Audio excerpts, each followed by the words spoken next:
통합자연치유협회 광주전남 지부장을 맡고 있는 유정복 인사드리겠습니다. 네, 반갑습니다. 네, 반갑습니다. 많이 아시는 얼굴도 있고, 또 오늘 처음 뵈는, 서로 간에 처음 뵈는 분이 있을 텐데, 우리가 이제 가장 중요한 게, 저도 이제 사실 건강을 잃어봤잖아요. 그래서, 제 경험을 잠깐 말씀드리자면, 건강을 잃으니까 일도 안 되대. 일이 큰 건이 들어와도 이제 큰 프로젝트가 들어왔어요. 근데 그쪽에서 뭐라고 나중에 불가 통보를 했냐면, 프로젝트를 진행한다가 변수가 생기면 어떻게 하냐. 리스크잖아요. 그러니까 일이 안 되더라고요. 그러니까 사람이 건강을 잃으면 모든 걸 잃는다. 이 말이 그때 제가 진짜 몸으로 제 경험으로 느껴본 경험이 있습니다. 그래서 여러분들이 오늘 여러분 함께 할 주제는 1시간 정도 할 건데, 우리가 지금 혈압약, 당뇨약을 먹잖아요. 그렇죠? 그럼 의사들 분들한테 물어보면 뭐라고 그래요? 언제까지 먹어야 되나? 평생 먹으라고 해요. 쉽게 이야기할게요. 평생 먹으란 말은 평생 못 고친다는 말입니다. 맞습니까? 평생 약이라는 게 먹었으면 고쳐야죠. 근데 평생을 먹는단 말은 평생을 고치는 약이 아니고 수치를 조절합니다. 혈압이 높다 하니까 혈압을 내려주고, 당뇨가 높다 하니까 당뇨를 내려준 것이지 그 사람을 고친 게 아니었더라, 이 말입니다. 그러면 왜 그럴까? 어떤 원리 때문에 그런가? 그 부분을 여러분하고 이야기하고, 그러면 우리가 나중에 우리는 그러면 어떻게 해야 되나? 그런 부분까지 오늘 1시간에 걸쳐서 이야기를 하도록 하겠습니다.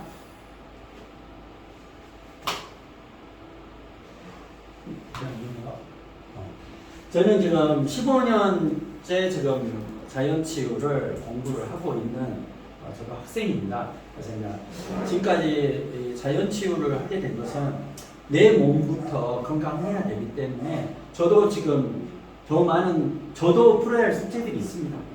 있는데, 그리 기왕이면 좋은 정보를 공유하고자 해서 오늘 이 자리를 만들었고요. 그래서 이런 부분들을 이렇게 말씀드리고, 자, WHO 아시죠?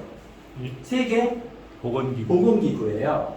보건기구가 2022년도에 뭐라고 정의를 내렸냐면, 같이 한번 읽어볼까요? 건강이란 육체적, 정신적, 영적 및 사회적으로 완전히 행복한 역동적 상태이지 단순히 질병이나 병약하기 엄습을 뜻하는 것이 아니다라고 정의를 내렸습니다. 이 말은 무슨 말이냐면, 내가 당장 약 먹는 거 없고 병원 안 다녀 해서 건강할까요? 아니라는 거예요. 병원 안 다닌다 해서 건강한 게 아닐 수도 있다라는 뜻입니다. 그러기 위해서는 우리가 이 인체는 이 정신과 육체가 있잖아요. 이 두 개가 따로 노는 게 아니에요. 사람이 마음이 병들면 어떻게 돼요? 마음이 병들면 몸이 병듭니다. 또 몸이 병들면 마음이 병이 들어요.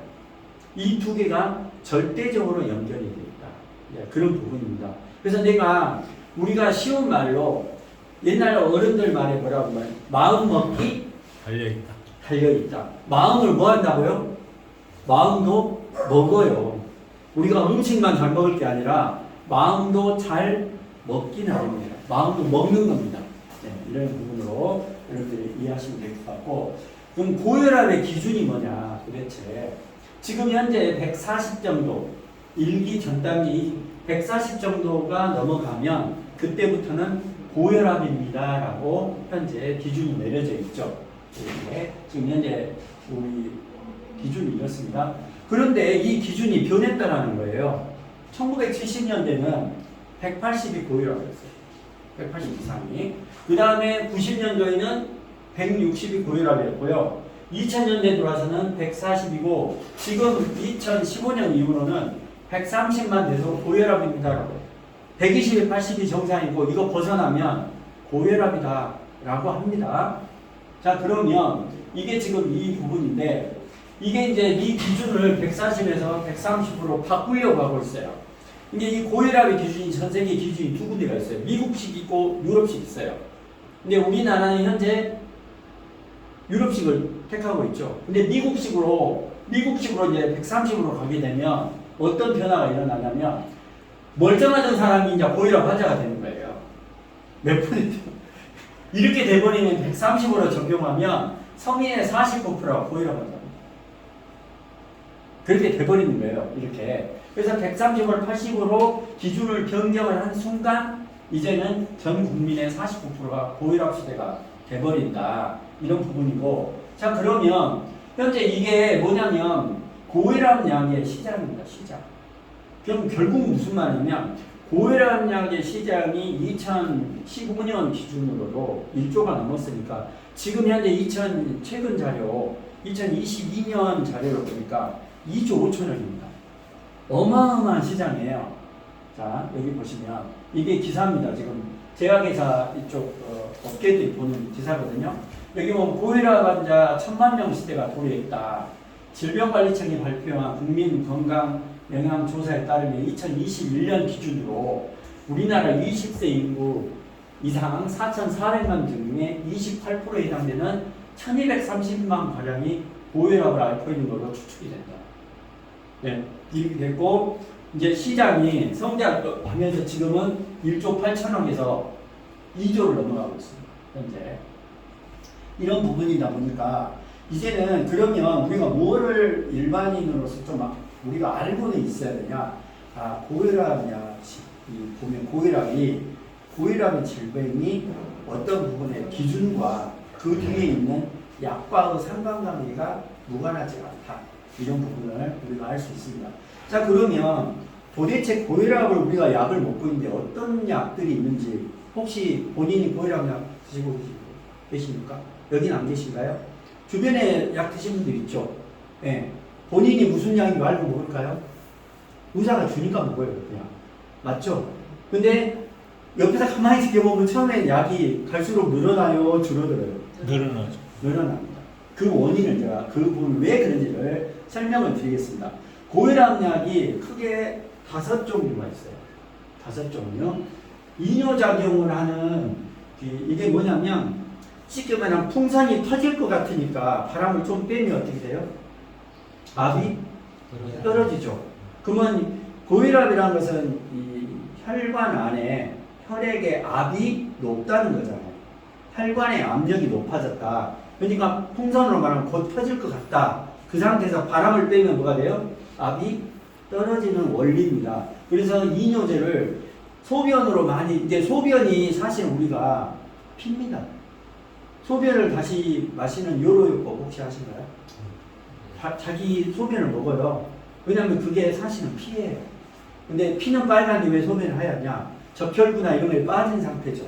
이게 사실은 혈액이에요. 이게 소변 검사는 준혈액 검사부터 가죠. 소변 검사 보통 간단한 검사는 소변 검사로도 웬만한 이학적인 검사를 많이 합니다. 그래서 이제 이 소변을 많이 뺐더니 혈압이 떨어지더라. 그래서 이거를 초기에 이게 이제 좀 이따 나옵니다만 최초의 고혈압 약이 1957년에 나왔어요. 네, 인류 역사상 고혈압 약이라고. 그 전에는 그럼 고혈압 걸린 사람 다 죽었을까요? 네, 죽진 않았어. 근데 약이 나온 거예요. 네, 어떻게 치료해보자고. 그 다음에 나온 게 교감신경 차단제, 칼슘 차단제, 안지오텐신 수용제 차단제. 이게 갈수록 역사가 이렇게 가면서 약이 늘어나고 있다. 네. 그래서 약이 안 들으니까 다른 약 쓰고, 이 약이 안 들으니까 또 다른 약 쓰고, 다른 약 쓰고 하고 있는 거예요. 자, 그러면 역사를 한번 볼게요. 1957년에 사이아자이드 계열의 이뇨제. 근데 이뇨제의 부작용이 뭔지 아세요, 혹시? 뭐든지 인위적으로 하면 문제가 생겨요.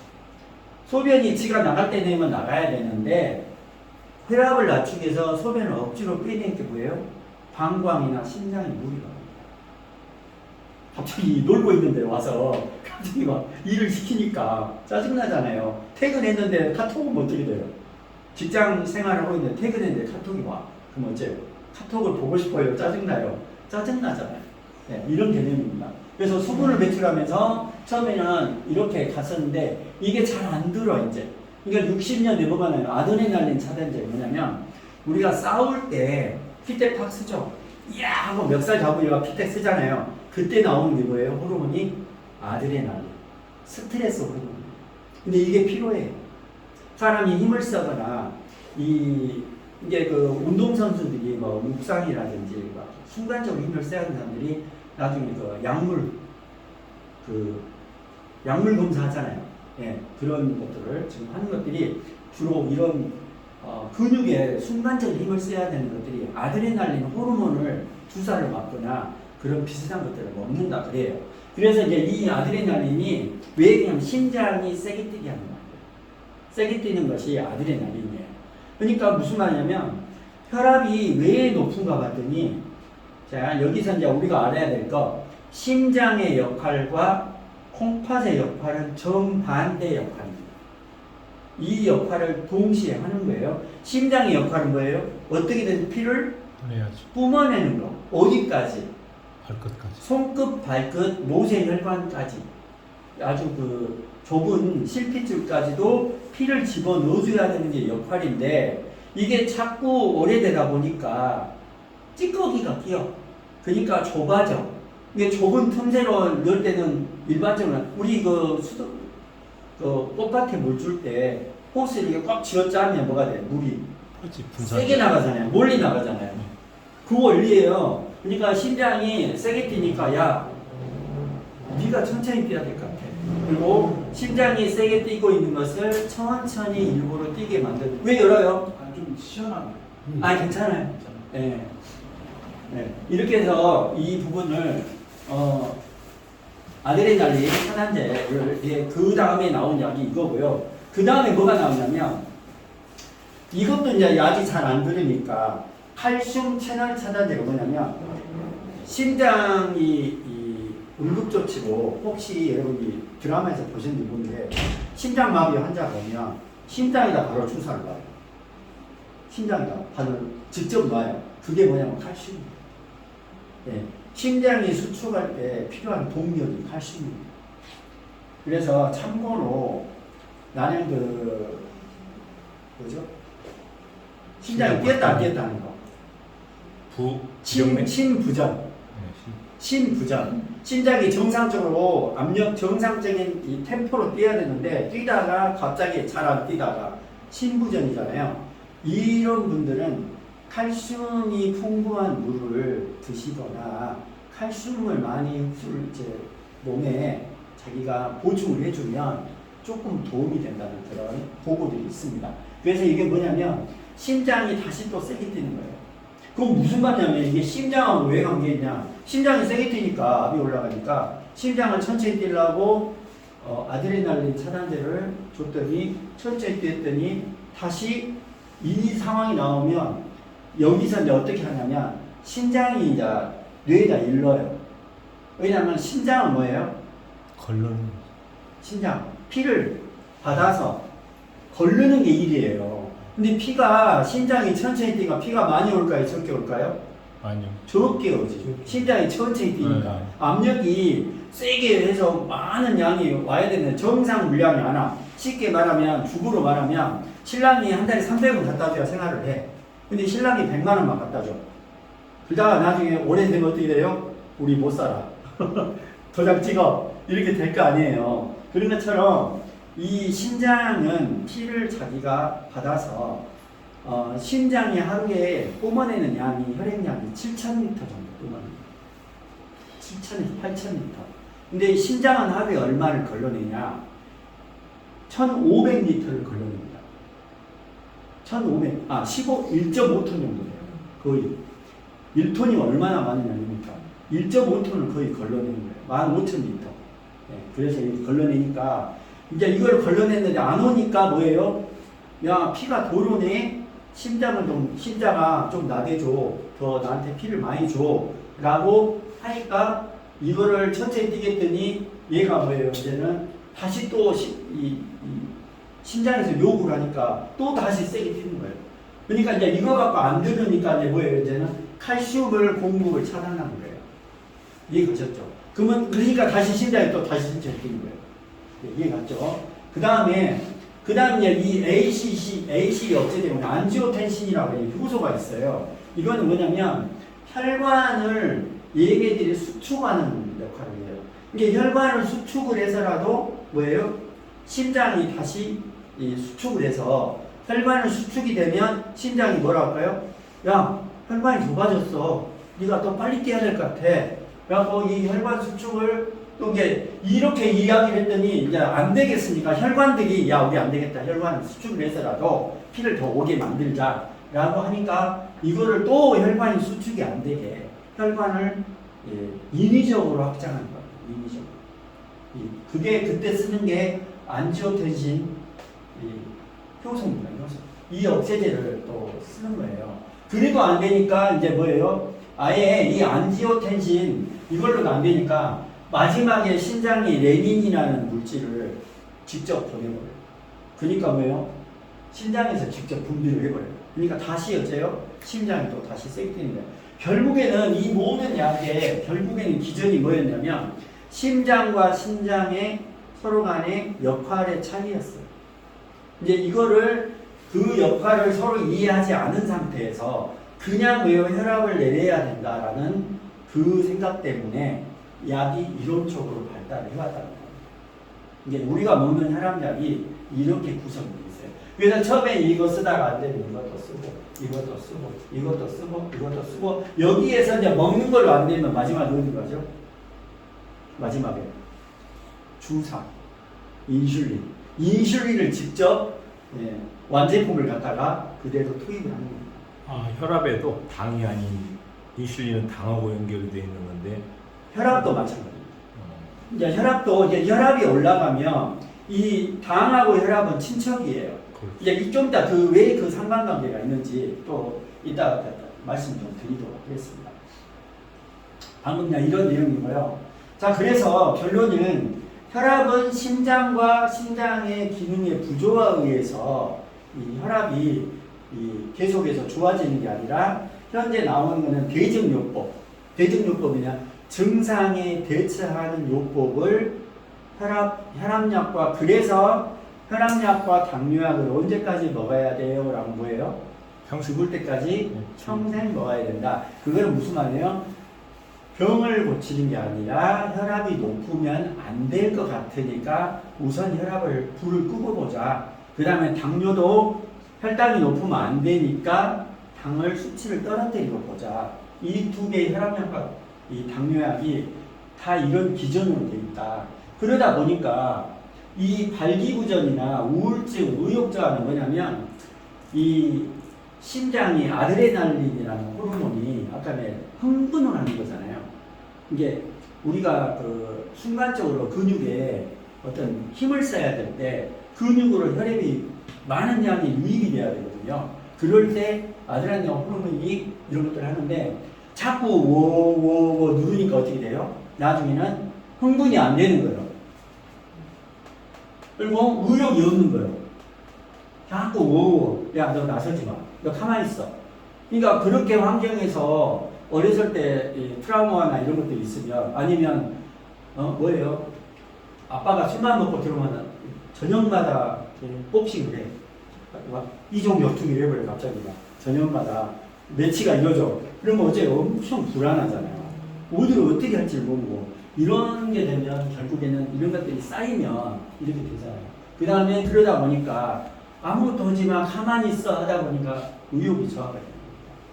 그래서 이런 부분들은 혈압약을 먹으면 우울증이 있는 분들이 우울증이 없던 사람도 우울증으로 성향을 보이거나 의욕저하로 바뀝니다. 그 다음에 말초혈관으로 피가 안 가는 거예요. 피를 적게 보내니까. 그러니까 뭐예요? 손발이 차고 손발이 저리고 또 뭐예요? 두통이 있는 거예요. 뇌경색. 그래서 이 혈압약에 치명적인 부작용이 있습니다. 네. 심장마비. 깜짝 놀라셨죠? 혈압약의 치명적인 부작용이 심장마비.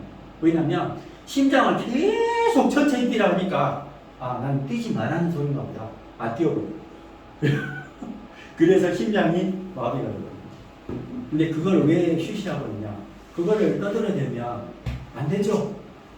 누가 맡고 있어요? 제약회사에서. 그렇죠.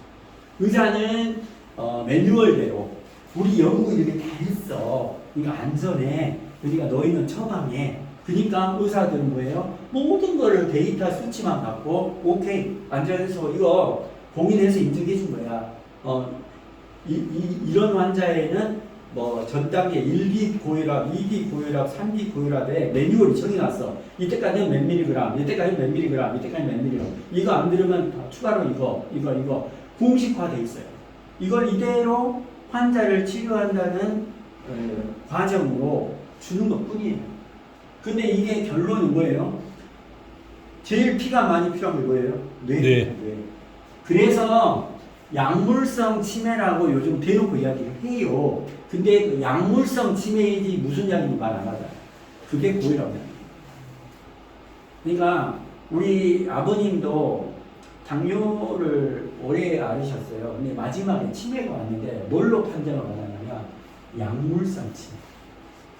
항상 한 주먹이었어요. 나중에 나이가 보면 전립선 나니까 전립선약, 피부약, 어디 관절약 나중에 먹으면요. 그 사람들은 뭘 모르냐면 자기과 의사는 자기 것만 처방하면 돼. 피부과는 피부과 약만 줬고 비뇨기과는 전립선 약만 줬고 그 다음에 내과는 류마티스는 류마티스 약만 줬어. 근데 이거를 같이 먹은 사람 뭐예요? 약은 뭐죠? 독입니다. 약이 독이에요. 그래서 이 동경대 약대에 제일 표지 약대 첫 표지에 약은 독이다라고 딱 못을 박아놓고 알고 처방해라. 너희들이 과량이나 오용 남용하면 안 된다. 이게 가장 중요한 내용이라고 했는데 글쎄 우리 약대 교과서는 표시가 되는 모르겠네요. 그래서 이것이 바로 뇌 혈류량이 감소하면서 치명적인 부작용이 치매와 마지막에 2019년도 의학에서 발표했어요. 최근에. 그동안에 하다가 이게 이렇게 우리가 이 의학계에서 발표를 안 하면 안 되겠다 해서 발표했는데 일반인이 알아요? 몰라요? 모르죠. 네. 뭐라고요? 이 고혈압 약 때문에 이 심장마비로 갈 수 있는데 연관 관계가 분명히 있다라고 발표를 했습니다. 이게 심각한 이런 부작용인데 자 그러면 이게 무슨 말이냐 내용을 정리하자면 고혈압 약은 뭐예요? 혈압을 강제적으로 떨어뜨리는 약, 혈압 강화제다. 당뇨약도 뭐예요? 당뇨를 강제적으로 떨어뜨리는 약이다. 그러면 혈압을 수치를 조절하는 약이지 고혈압을 고치는 약은 아니다. 그러니까 어째요? 그 약 안 먹으면 혈압 다시 올라가고 당뇨약도 안 먹으면 다시 당뇨 올라가잖아요. 그러니까 어째까지? 죽을 때까지 평생을 먹으라고 하는 거예요.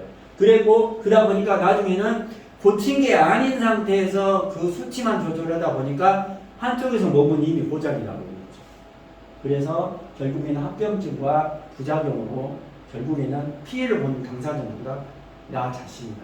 이래서 여러분들한테 혈압약을 알고 드시라. 자, 이거 한번 가보겠습니다. 이건 의사가 한 겁니다.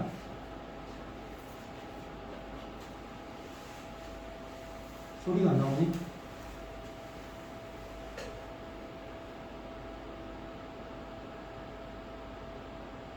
잠깐 멈춰볼래요?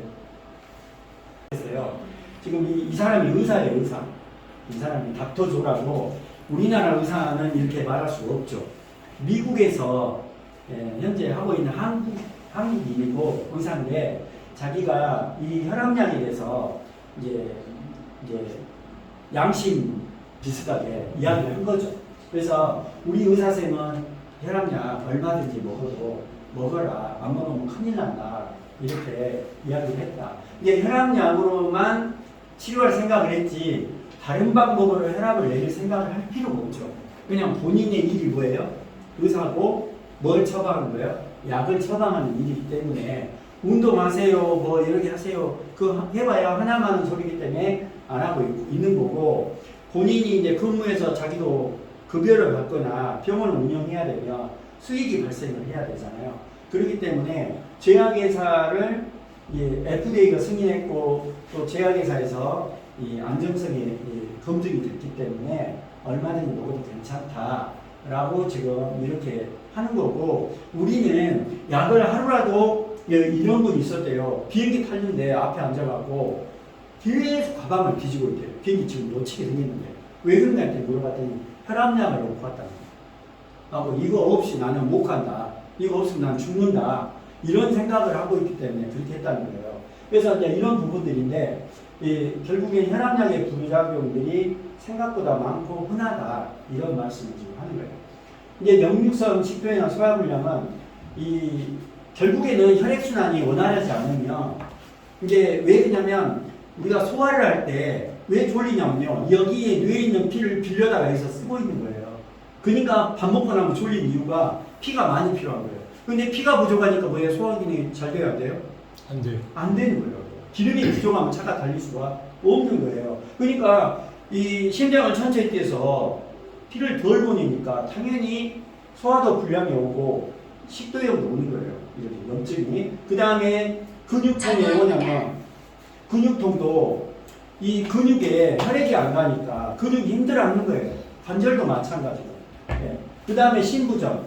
아까 말대로 그 심장이 제대로 뛰고 기능이 돌아가야 되는데 이걸 인위적으로 심장을 천천히 뛰게 만들다 보니까 결국에는 뭐예요?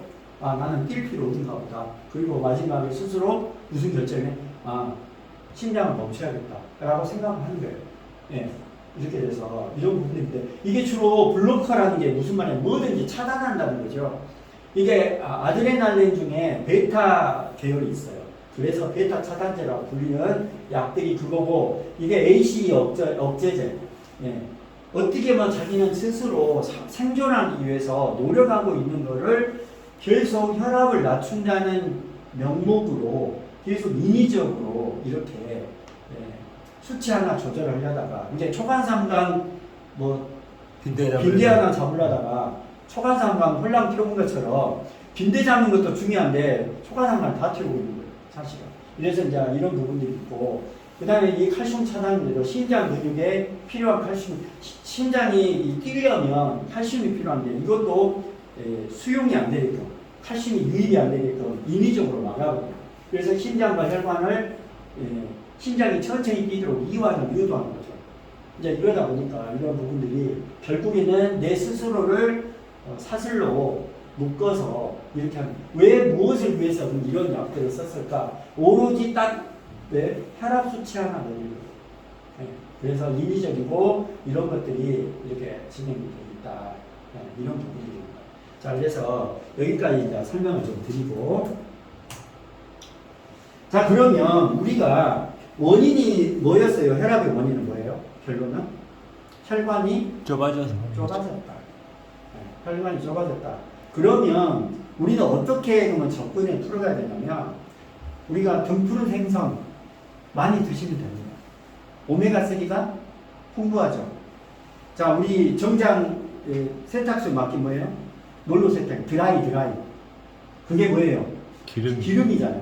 기름은 뭘로 지워요? 기름으로. 기름이 물로 안 지워져요. 맞죠? 네. 그러니까 이 혈관에 있는 그런 콜레스테롤이나 이런 안 좋은 기름들 있죠. LDL, 저밀도 지단들. 그러니까 고밀도보다 저밀도, LDL 수치가 높고 콜레스테롤이 높고 TG, 중성지방 수치가 높으면 결국에 뭐가 된다 이렇게 진행이 된다. 결국에는 동맥경화가 진행되는 게 보통 몇 년 걸리나 조사를 해봤더니 10년 걸린다. 하루아침에 생긴 병이 아니에요. 동맥경화는. 이제 이게 이게 찌꺼기가 붙어 있다가 이걸 빨리 청소를 안 하니까 뭐예요? 때가 완전히 막아버리는 거죠, 혈관을. 완전히 이게 때가 뭐죠? 눌어붙은 거지. 그래갖고 이거를 나중에는 혈관이 어째요? 그래서 이제 이 혈관이 저도 아플 때 혈압이 몇 가지 간지 아세요? 230까지 갔어요.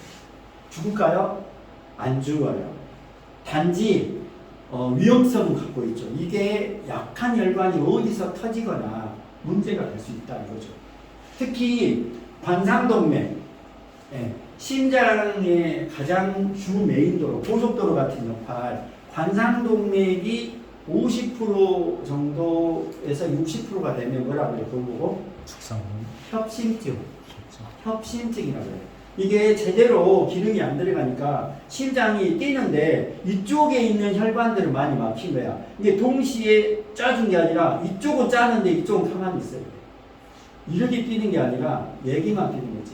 이게 심장이 제대로 가동이 되는 게 아니라 반만 가동이 되다가 그러다가 이제 협심증이 더 진행하면 뭐예요 이제? 협심증 다음에 심근경색이 오죠. 네, 70% 80% 그러다가 100% 바뀌면 이미 죽었고요. 이제 70% 80% 때 되면 협심증이 옵니다. 이제 심장이 좁게 뛰는 거죠. 이만큼 뛸 게 그냥 뛰다가 그냥 세실이라고 불을 떨기만 하다가 그러다가 나중에 심장이 멈춰버리죠. 그러면 이제 뭘 해야 되죠? 심폐, 소생술이라 하겠지만 이거를 빨리 조치하지 않으면 그래서 죽상경화를 해가지고 이 피가 떡처럼 나중에는 덩어리가 되는 거죠. 그러니까 막아버리는 거지. 아예. 예. 그래서 이걸 막아버리니까 심장이 안에 있는 혈액을 보통 한 번 뿜어낼 때 한 번 쥐어짤 때 300cc를 뿜어낸다고요. 하루에 몇 리터를 뿜어요? 7,000에서 8,000리터를 뿜어내줘야 돼요. 예. 그걸 언제까지? 태어나서 죽기 전까지. 예. 한 번도 안 쉬는 거예요. 쉬는 순간 죽는 거예요. 맞죠? 심장이 멈추면 뭐예요? 엔진으로, 자동차라면 엔진 멈추면 그걸로 폐차해야 됩니다. 그럼 나이 먹으면서 줄어지진 않아요? 조금씩이라도 뿜어내는 게. 이게 있습니다. 혈압을, 중요한 이야기는요. 의사들이 고혈압에서 정의해 놓은 게 따로 있습니다. 제약회사에서 정의한 거 말고 의사들이 정의한 게 있어요. 그게 180이었어요. 왜 그러냐면, 이렇게 생각하시면 됩니다. 나이 플러스 90을 하면 자기 정상이에요. 60이다 그럼 얼마예요? 150. 150. 70이다. 160. 80이다. 170. 170. 이게 정상입니다. 왜요? 이게 혈관이 오래되면 나중에 때가 껴요, 안 껴요? 그렇죠. 혈관을 내가 갈 수 없잖아, 배선을. 이 혈관의 길이가 지구 7반이라는데 그걸 다시, 배선을 다시 해요? 배선을 다시 할 수 없잖아. 예? 싹 뜯어내고, 뭐, 집에 보일러 같으면 싹 뜯어깨고 바꾸는데, 이건 못 바꾸는 거거든요. 그러니까 쌓이다 보니까 어째 나중에는? 그러니까 심장은 갈수록 혈압이 올라간 것이 정상이에요. 그렇죠. 근데 이거를 나이가 80 먹어도 120, 130 이상이면 혈압이라고 하는 거예요. 그렇죠. 아니에요. 정상이에요. 근데 그건 의사들이 이야기했던 이야기고, 그러면 누구의 논리에 의해서 밀렸어요? 의사의 논리가 제약회사 논리에 의해서 밀린 거예요. 이겁니다. 그래서 이 부분들이, 이 혈관이 어떻게 되냐면, 혈관이 터지면 돼요, 안 돼요? 끝나죠. 터지면. 세 가지 막으로 돼 있어요. 외막, 중막, 내막이 있어요. 근데 이 내막은 점액질로 돼 있어요. 미끌미끌해. 미끌미끌. 근데 우리가 술을 많이 먹으면 알코올이 뭐죠? 산성입니다. 산을 뭐예요? 주로 뭘? 녹여. 그죠? 그러니까 어제 삼겹살에 소주 달렸어. 새벽 2시까지. 그러면 그 알코올이 뭐예요? 혈액 안에 있는 기름이 붙지 말라고 미끌미끌한 봉호층인 점막을 걷어내버려요. 그러니까 그때 야 좋다 하고 안 좋은 기름들이 다 달라붙어. 그러니까 술배가 나온 거예요. 술배가 그래 나와. 그러다가 나중에는 점점 간이 안 좋아지고 결국 뭐예요? 결국 술병으로. 네, 그다가 여기까지 설명한 뭐예요? 알코올 중독. 근데 여기는 이 뇌혈관장벽이라고 있어요. BDB라고. 이제 여기는 청와대예요. 아무나 못 들어가요. 신분증 내고 절차를 밟아야 들어가. 근데 여기 들어가는 애들이 있어. 세 가지가. 술, 담배, 마약. 술, 담배, 마약 세 가지 마약 찍어가면 사업으로 망해요, 안 망해요? 절대 안 망해요. 왜? 중독이 되니까. 끊임없는 재구매가 되는 거지. 언제까지? 그 사람이 목숨을 잃을 때까지 재구매가 돼요. 그 나쁜 것만 들어간 거네요, 그럼? 좋은 것도 들어가요. 네. 몇 가지. 좋은 것도 들어가는데 들어간 것들이 꽤 있어요. 많지는 않습니다. 내부 물질을 마음대로 들어가. 근데 외부에서 들어온 물질들이 마음대로 못 들어가. 네, 그런 것들이 있습니다. 그 중에 하나가 수소입니다. 수소는 들어가. 왜냐면 입자가 적어. 그래서 한참 우리가 수소수 먹었죠. 근데 그거 의미 하나도 없습니다. 수소는 만들어지면서 날라가. 전 세계 3대 기적의 샘물 중에 하나가 프랑스에 있는 르르드라는 성당에 있는 성모 마리아 옆에서 쫄쫄쫄 나오는 샘물인데 이걸로 암 환자가 나왔네 어쩌네 난리가 나가지고 기적의 샘물로 불렸어. 일본 의사가 자기 부인이 저기 자궁암에 걸려갖고 그 물 들려서 살리려고 떠갔어. 갔더니 항암 소용이 없더래. 이미 날아가고. 네, 그래서 이 수소는 그 자리에서 생성되면서 먹는 거 그 자리에서 그렇게 하고 이거를 어떻게든 담아보려고 어디다가 막 하고 막 하는 것들이 요즘 만들어내는 거. 근데 이거 지금 마케팅으로 나와 있는 수소 생성기 이런 것들은 그렇게 나온 수소가 아니라 전기분해 방식, 알코올 옛날에 뭐죠? 이온수, 알칼리 이온수, 예? 뭐 알칼리수 그런 거 아니면 전기분해 방식으로 하는 건데 아예 효과가 없는 건 아니겠지만 그닥 그렇게 드라마틱한 효과가 없다 이거지. 왜냐면 우리는 결국에는 자연에서 얻은 걸로 자연에서 치유를 해야 된다 이런 내용입니다. 이런 기분이 있고요. 자, 그래서 결론은 뭐냐? 결론은 혈관을 튼튼하게 만들고 혈관은 도로고 예? 혈액은 뭐예요? 자동차예요. 자동차는 좋아. 벤츠야. 근데 뭐예요? 도로가 비포장길이야. 흙탕길이야. 달릴 수 있어요? 없어요? 못 달려요. 벤츠라고. 맞죠? 근데 도로는 좋아. 네, 도로는 8차선이야. 근데 차가 막히지요. 그러면 밟아도 속도가 덜 나.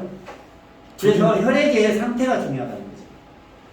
혈액의 상태가 안 좋아지면서 결국에 뭐가 나빠져요? LDL, 중성지방, 콜레스테롤이 높아지면 뭐예요? 결국에 혈관이 그리고 술이라도 하면 이게 붓다가 나중에는 뭐가 상처가 나면 이게 왜 상처가 나냐면 스트레스입니다. 스트레스가 나오면 이 독성 물질이 여기를 흠집을 내. 흠집이 나니까 뭘 자꾸 해봐 붙어. 뭐가 혈전이 달라붙어. 왜냐하면 빵꾸 난 걸로 생각한 거예요. 그래서 이제 이런 부분들이 있는데 그래서 혈관 상태를 혈액을 깨끗하게 하는 것은 뭐예요? 물밖에 없어요. 물. 그 다음에 혈관의 상태를 좋게 하는 것은 요즘 천연물질로 나온 것들이 있긴 있습니다. 이런 좋은 것들이 있고 그런 것들이 있는데 상추라든지 이런 데서 상추 같은 데 추출한 산화질소 같은 것들이 있어요. 이게 상추 같은 거나 이런 야채 같은 걸 먹으면 거기서 나온 것들이 이 혈관을 상태를 좀 자연스럽게 부들부들하게 해주고 확장을 시켜주면 이렇게 해서 결국에는 혈액과 혈관을 정리를 해줘야 혈압이 해결되는 거지 그냥 드립다 약만 먹어갖고 될 일은 아니다 이렇게 보시면 될 것 같습니다. 자 이제 당뇨로 넘어가겠습니다. 당뇨는 뭐냐면 지금 현재 당뇨의 핵심은 뭐였냐면 인슐린이 관건이었어요. 네? 이게 뭐냐면 우리가 적혈구가 뭐를 데리고 세포로 들어가죠? 혹시 아시나요? 적혈구. 산소. 네? 헤모글로빈 결합해서 얘가 데리고 세포 안으로 뭐가 들어가야 돼? 딱 두 가지가 들어가는 세포는. 뭐예요? 당과 이게 영양, 에너지와 산소가 들어가요. 이게 차하고 똑같아요. 차 엔진 안으로 뭐가 들어가죠? 공기가. 연료. 근데 그때 공기가 들어가야 돼, 안 들어가요? 들어가야죠. 그래야 이게 폭발하지. 공기를 촉매로 해서. 근데 거기서 뭘 터뜨려줘야죠? 불꽃. 그러니까 차에 보면 불꽃 점막기가 있거든요. 네, 그거를 근데 이게 플라그가 오래되면 점화프라고 오래되면 불꽃이 틱틱틱 했는데 이렇게 튀니까 차가 가다가 말다가 헐떡 하는 거예요. 차가 찐반한다, 헐떡거린다. 그러면 제일 먼저 가서 보면 카센터 가서 점화플라가 오래됐네. 불꽃이 안 튀어. 오래돼서 이거 갈아줘야 돼. 그 뒤로는 차 걸려서 차가 쫙 올라가. 그래서 이 세 가지가 필요한데 여기 보면 이 적혈구는 산소를 데리고 들어가지만 인슐린이라는 애가 포도당을 딱 손 잡고 딱 와서 문 앞에 가서 뭘 누르냐. 여기 보면 수용체가 있어요. 수용체. 여기는 지금 사진이 안 나왔는데 세포에 보면 집 앞에 가면 뭐가 있죠? 뭘 누르죠? 차이죠. 띵동 띵동. 그러면 뭐예요? 주인이 손님 왔네. 그리고 나와서 누구세요? 하고 문을 열어주잖아. 근데 누구세요? 물어본 이유가 뭐예요? 들어오면 될지 안 될지를 뭐예요? 판단해야 되잖아. 맞잖아요. 여기에 뭐가 되느냐? 세포 안으로 바이러스나 박테리아 이런 것들이 이제 박테리아는 차이가 뭐냐면 박테리아는 절대 세포 안으로 못 들어가고요. 바이러스가 들어가요. 코로나 바이러스. 바이러스는 어디 침투한다고요? 세포에 침투합니다. 박테리아는 세포 밖에 있으면서 뭐 무종균이나 이런 것들 주로 뭐 뭉쳐서 자리 잡고 있는 애들이고 바이러스는 세포 안에 들어갑니다. 그때 얘가 뭘 들어가요? 인슐린이 딱 데리고 띵동 왔고 띵동 띵동 띵동 해갖고 문이 딱 열리면 얘 데리고 들어가요. 그래서 지금까지는 혈액중에 있는 혈당이 왜 세포로 안 들어가느냐 그걸 지금까지 어디다 초점 맞췄다? 인슐린이라 초점 맞춰요. 아, 인슐린이 부족하구나. 그러니까 인슐린을 나오게 하는 약으로 계속 발전을 해갑니다. 제가 보여드리고 있습니다. 자, 그러면 방금 이거잖아요. 인슐린이 무엇에서 나와요? 췌장. 췌장. 췌장 안에 있는 이 랑게르 한스섬이라고 하는 그 랑게르 한스가 뭐냐면 의사 이름이에요. 독일로 사고만 이름이. 의사 이름이고 지가 붙인 거예요. 지가 발견했다고. 섬 모양으로 이런 섬처럼 이 안에가 이렇게 섬이 떠 있는 것처럼 세포들이 내가 모여 있게 돼요. 그게 뭐냐면 이 알파, 베타, 델타, 감마 이 세포가 뭐냐면 알파 세포는 혈당이 올려야 할 필요가 있을 때 글루카곤이라는 호르몬이 나와서 왜냐면 에너지가 필요할 때 왜냐면 기름이 필요해. 그럼 오늘 멀리 가야 돼. 그럼 어디 가야 돼? 주유소 가서 일단 기름을 휘발유로 가득 채우고 출발해야 되잖아요. 그런 개념이고 베타 세포는 뭐예요? 이제 달리면 안 돼. 좀 이게 이 기름이 여기 들어가야 돼. 이 안으로 실린더 안으로 들어가서 산소와 에너지가 당이 들어가서 하는데 혈액 중에 있으면 안 되고 이게 결국 어디로 가야 돼요? 세포 안으로 들어가게 하는데 인슐린이 이게 이런 것들을 인슐린을 분비하고 억제하고 조절하는 이런 것들이 설계가 되어 있다. 사람은 이렇게 되어 있어서 이 부분이 이렇게 됩니다. 부분이고. 그러면 인슐린 저항성이라는 말이 들어오는데 우리가 좀 용어가 저항성이 뭘 저항해? 근데 이 말이 아니라 이렇게 보시면 돼요. 인슐린이 얘를 들어가야 되는데 잘 못 들어가더라 이 말. 저항성, 저항을 느낀다. 이 부분이거든요. 그래서 이 부분인데 이게 저항성이 언제 생긴가 봤더니 당분에 대한 갈증, 식곤증, 체중 증가, 복부 비만, 체지방량 증가, 이상지질 결증, 이런 거, 에스트로겐, 호르몬 불균형, 피로, 배고픔 이런 것들이 그건 뭐냐면 이 인슐린이 얘가 당을 데리고 들어가는데 잘 안 들어가더라. 이런 부분들을 저항성이라는 거예요. 근데 이런 생활 습관 때문에 생긴 병이 당뇨병이에요. 그러니까 당뇨병은 누가 만든 병이에요? 내가 만든 병. 내가 만든 병. 어디서 들어온 거 아니에요? 전염된 거 아니에요? 그래서 조선시대에 당뇨병이 걸린 유일한 직업이 있습니다. 누굴까요? 양반? 왕입니다. 양반. 왕만 걸렸어. 왜? 가마 타치 걸지를 않았어. 걸을 일도 없고 돌아다녀봐야 궁 안에 돌아다니고 어쩌다 사냥하러 가겠지만 그거는 어떤 정치적인 그런 것들이 많이 겹쳐 있었고 이런 것들 때문에 결국에는 희귀병이었어요. 근데 지금은 우리 현대인들은 뭐예요? 운동을 많이 해요? 적게 해요? 적게 하죠. 그러니까 조선시대 왕이 돼버린 거예요. 근데 그때는 쌀밥에 고깃국이 최고 로망이잖아요. 근데 그거를 날마다 잡수지 왕들은 부족한 게 없잖아.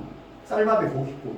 그러니까 이 부분들을 먹다 보니까 그 환경이나 그다음에 식습관이나 환경에 의해서 조선시대 왕들이 유일하게 거의 없는데 다 풀떼기만 먹고 살았는데 그런 부분들이 있다. 이거 뭐 현재 이게 당뇨약들이에요. 근데 그냥 이게 요거 혹시 보셨나요? 요거 생긴 거? 저도 지금 먹고 있습니다. 잘 안 봐요. 아마릴이라고 이게 이제 썰폰 계열의 당뇨약이거든요. 제가 좀 더 설명드릴게요. 약을 쭉 하면 이런 식이 있다. 보여드리는 거고. 자, 그러면 이 설폰 계열, 비구와 나이드 계열, 메트로폴민 계열. 이제 이건 어려우니까 이런 애들이 있다. 그렇게 넘어가면 이거 해봐야 돌아서면 다 잊어버려요. 예, 외울 필요도 없어요. 네, 이런 부분인데. 기본적인 건데 지금. 네.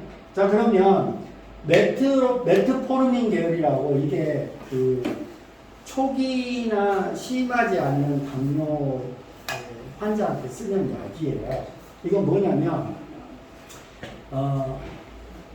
간에서 이제 피로나 이거를 결국에는 얘는 직접적인 당뇨약이라기보다는 근육에서 아니면 흡수가 용이하도록 이게 세포만 당이 들어가는 게 아니라 이 당이 어디로 가냐면 제일 많이 가는 데가 뇌로 갑니다. 예. 포도당. 당이 뇌로 가고 그 다음에 근육으로 갑니다. 근육으로 가고 그 다음에 간으로 갑니다. 필요해요. 네, 필요에 의해서. 근데 거기가 좀 더 그쪽으로 야야 이리 가지 마 이리 가 이렇게 보내주는 약이라고 해요.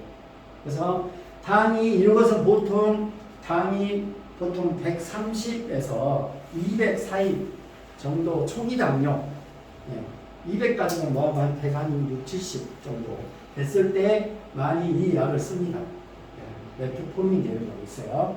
뭐 제가 먹고 있는 약이 지금 저는 면역 억제제를 먹고 있기 때문에 그 필수적인 부작용이 없던 당도 생깁니다. 면역 억제제하고 그 다음에 스테로이드 이거를 그것도 평생 먹여야 되는 거예요? 평생. 그건 왜냐면 인체 구조가 나무 신장을 이식했잖아요. 계속 공격을 합니다. 결국 식구가 안 돼.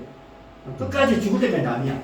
죽을 때까지 공격해. 계속. 그래서 그 신장 이식 거부 반응이 생기면 결국엔 다시 빼내고 맨날 다시 투석을 받아야 되는 상황이 되면 안 되기 때문에 이런 것들이 대한 부작용으로 저도 어제 먹고 있거든요. 이런 부분들이 있는데 이것이 이제 가브스메트라고 이제 그걸 먹고 있는 게 있어요. 자, 그 다음에 설포닌 우레아제가 뭐냐면 이제 여기부터가 당뇨약이에요. 여기부터가. 이건 뭐냐. 이제 방이 추우니까 에너지가 필요하다. 그러면 장작을 떼야 되잖아. 그러니까 좀 쉽게 표현하자면 여러분들 이해하기 쉽게 노예를 데려다 놓고 막 채찍을 때리면서 뭐 장작을 막 쥐고랑 막 장작 패갖고 막 불을 떼는 거예요. 혹사를 시키는 거예요. 이제 이 설포닌 우레아제가 췌장에서 인슐린을 분비를 잘 안 하니까 야, 안 돼. 해야 돼 하고 계속해서 퇴근도 안 시키고 6시면 퇴근해야 되는데 밤샘 새벽 작업까지 시키는 거죠. 이게. 그래서 이게 그렇게 해서 이제 아까 말한 눈살 같이 생긴 것이 아마리 이런 약들이 있고요. 그 다음에 DPP-4 억제제가 뭐냐면 이제 이건 에어필 넣고 이제 채찍을 때려서 했는데도 방이 안 따뜻해. 근데 얘도 그냥 힘든 거야. 잠깐 안 맞으면 농땡이 피는 거예요. 그러니까 그 장작 타고 있는 불에다가 얘가 와서 기름을 확 부어버립니다. 그래갖고 인슐린 분비를 시킨다. 인슐린을 췌장에서 어거지로 분비를 시키게 합니다.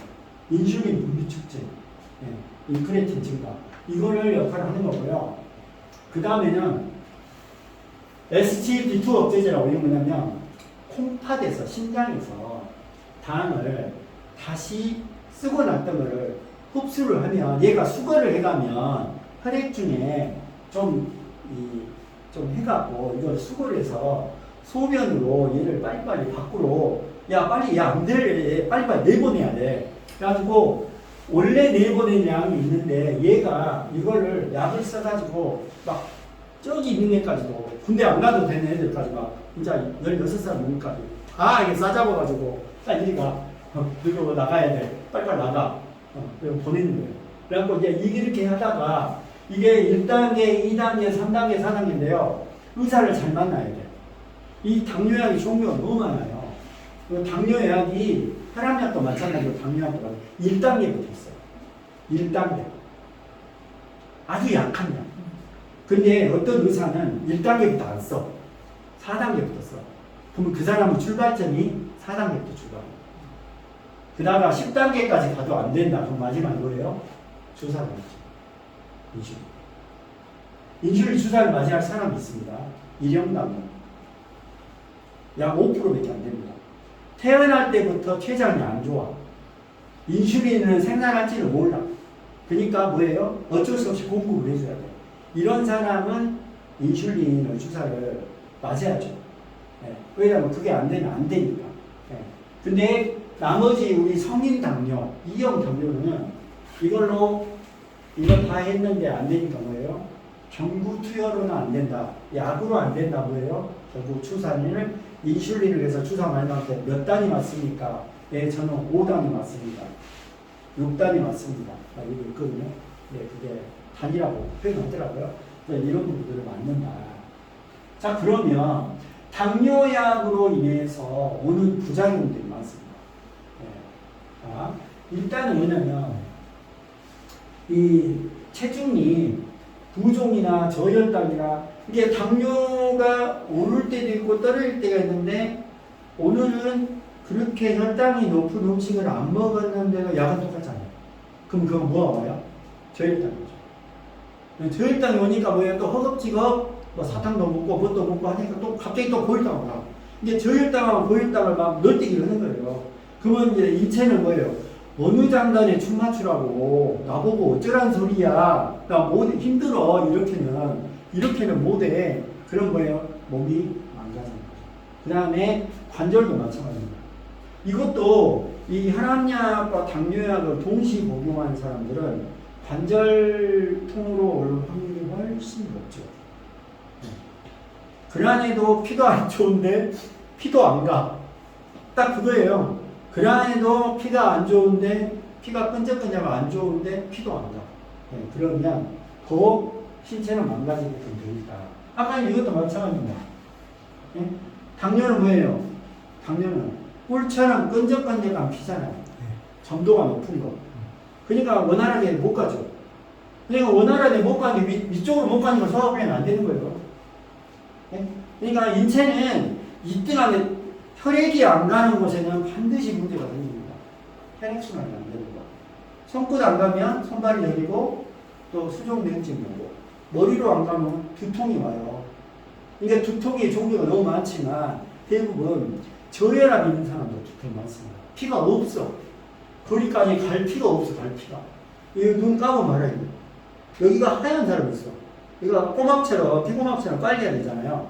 여기가 그냥 하얀 뭐예요? 피가 없다. 이게 내 혈관의 모세혈관의 상태, 실핏줄의 상태를 하나도 안 되고 볼 수 있는 딱 이거. 여기 의사들이 딱 앉으면 이리 오세요 하고 눈 딱 까봐.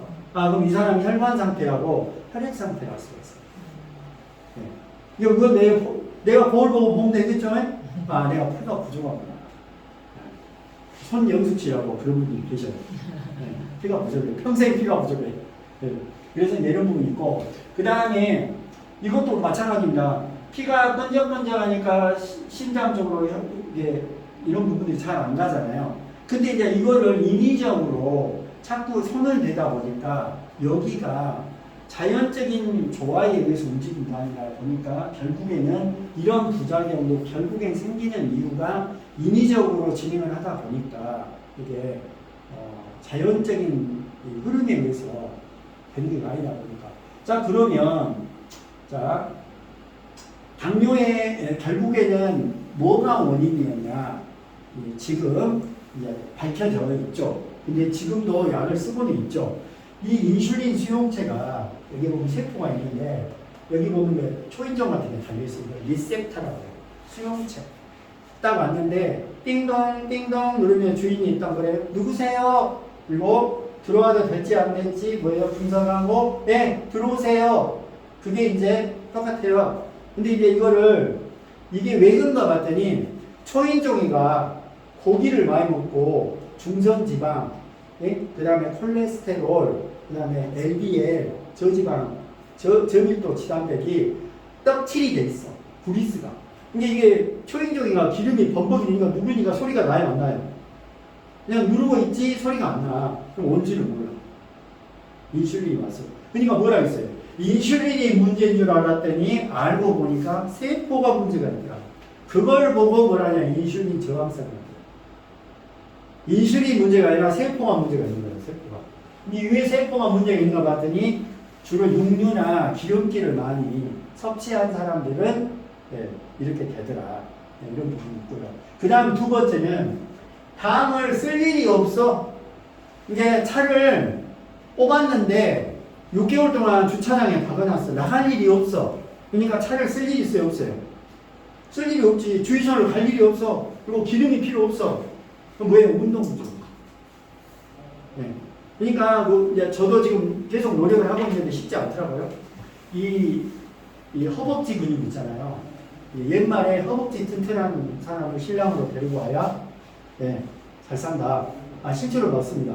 그 사망률하고 허벅지 둘레를 상관관계를 조사했대요. 허벅지가 두꺼운 사람일수록 오래 살아요. 왜냐하면 기본적으로 신진대사가 잘 돼요. 왜냐하면 이 70%를 소비하는 것이 허벅지입니다. 이제 스쿼트를 이제 많이 빼서 운동 부족인데 그냥 맨 걷기만 해. 물론 그것도 필요해요. 걷는 게 좋은 운동이지만 당뇨 환자는 걷는 것보다도 걷는 것 플러스 스쿼트라든지 약간 계단 오르기 전부 다 무리하게 할 수는 없지만 이런 것들을 좀 해서 당이 소비될 수 있는 환경을 만들어줘요. 네. 이게 내 스스로 이건 노력을 해야 되는 부분이고 그 다음에 먹는 것도 중요하더라는 거죠. 똑같은 음식인데 저는 요즘 이제 저도 저녁이 되면 배고프잖아요.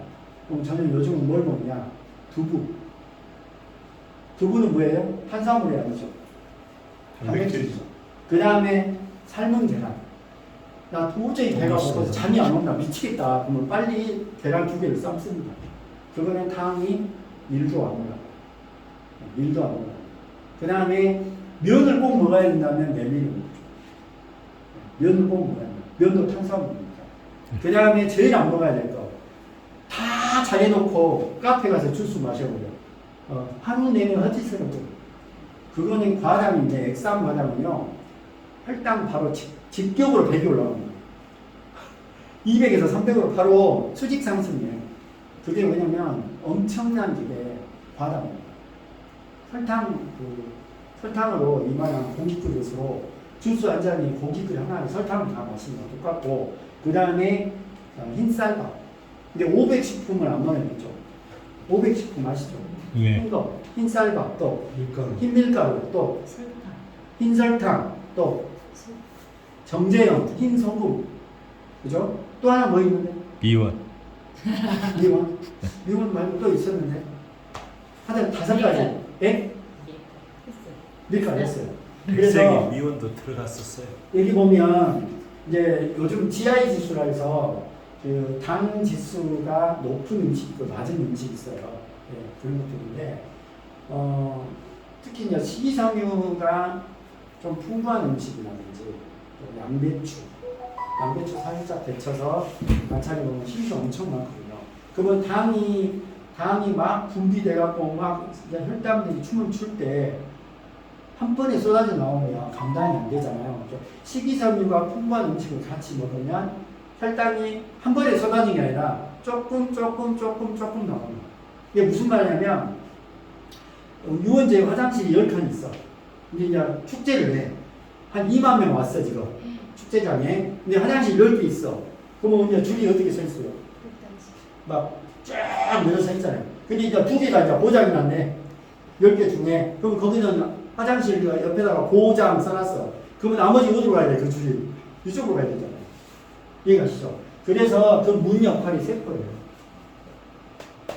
수용할 수 있는 이런 역할을 만들어주고 그 음식도 이렇게 식이섬유가 풍부한 음식을 먹어서 함께 해줘야 여러분들이 혈당은 당장 당에 걸려 죽는 게 아니라 뭐가 문제죠? 합병증이 문제죠. 모든 성인병은 합병증 때문에 죽습니다. 그죠? 그래서 이런 부분들이 우리가 그래서 혈압도 그렇고 당뇨도 그렇고 모든 거를 약에만 의존할 게 아니고 제가 근데 이 말씀을 드리고 마무리하겠습니다. 그럼 오늘부터 혈압약, 당뇨약 바로 끊어요? 끄면 돼요? 안 돼요? 안 되죠. 큰일 납니다. 그럼 바로 이제 응급실 가야 될 수도 있습니다. 그러니까 먹되 내가 이제 내가 내 혈압이나 당뇨를 자가 측정할 수 있잖아요.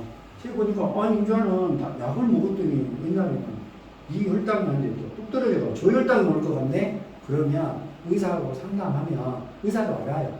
하고 약을 하나 줄이고 또 줄이고 해서 결국에는 약으로부터 평생 먹을 게 아니라 졸업을 해야 됩니다. 그래서 이제 우리가 결국에는 병이라는 것을 결국에는 4가지 습관에서 됩니다. 네. 그때 제가 잘 먹사 이야기.